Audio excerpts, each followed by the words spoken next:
Donald and Douglas are Scottish twin engines. They're practical, peppery, and proud. They nearly always work together.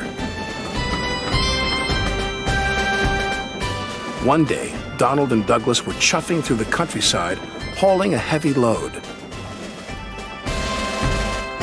Down the line, Trevor the traction engine had been struggling with a big cartload of hay.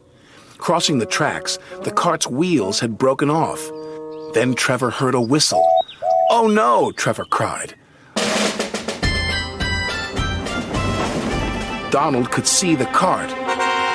"Stop!" he cried. Donald's driver applied the brakes, but it was too late.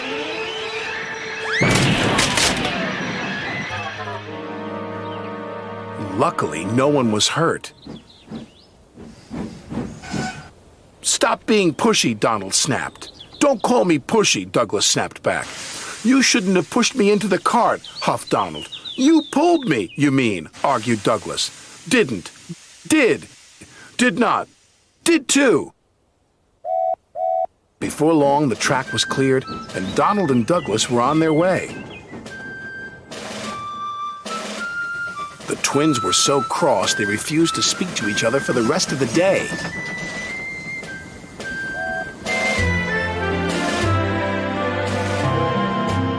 The next day, Sir Topham Hatt needed an engine to help Duck at the smelter's yards.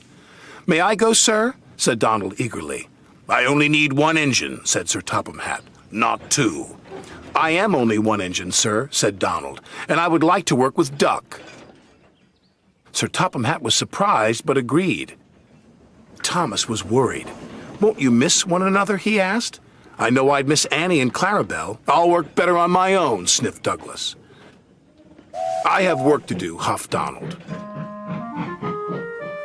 At first, Donald enjoyed working with Duck.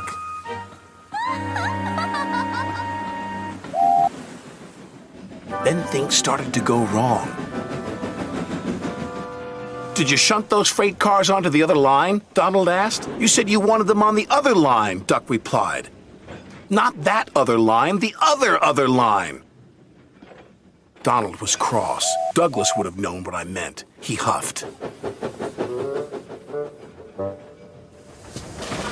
Douglas was working on his own. He chuffed dutifully through the beautiful countryside. But Douglas had no one to share it with. Although he tried not to, he was beginning to miss his twin. That night, Douglas's driver took him to visit Donald. "I was just passing," said Douglas. "Have you come to say you're sorry?" Donald sniffed. This made Douglas very cross. "I've nothing to be sorry for," he said, and steamed away in a huff. The next day, Donald was in a bad mood.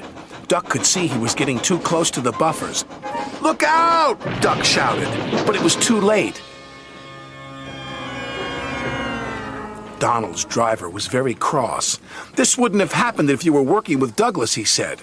Donald knew he was right, and Duck knew he couldn't pull Donald back onto the rails. So he went for help.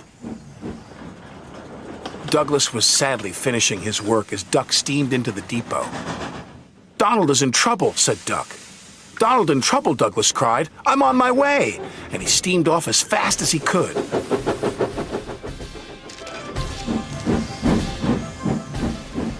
Douglas struggled and struggled. He finally pulled his twin gently back onto the tracks. He was relieved Donald wasn't hurt. "Thank you," Donald said, "and I'm sorry." "No, I'm sorry," said Douglas. "I'm sorry," insisted Donald. "Don't argue about who's sorry," chuckled Duck. "Just be glad you're back together."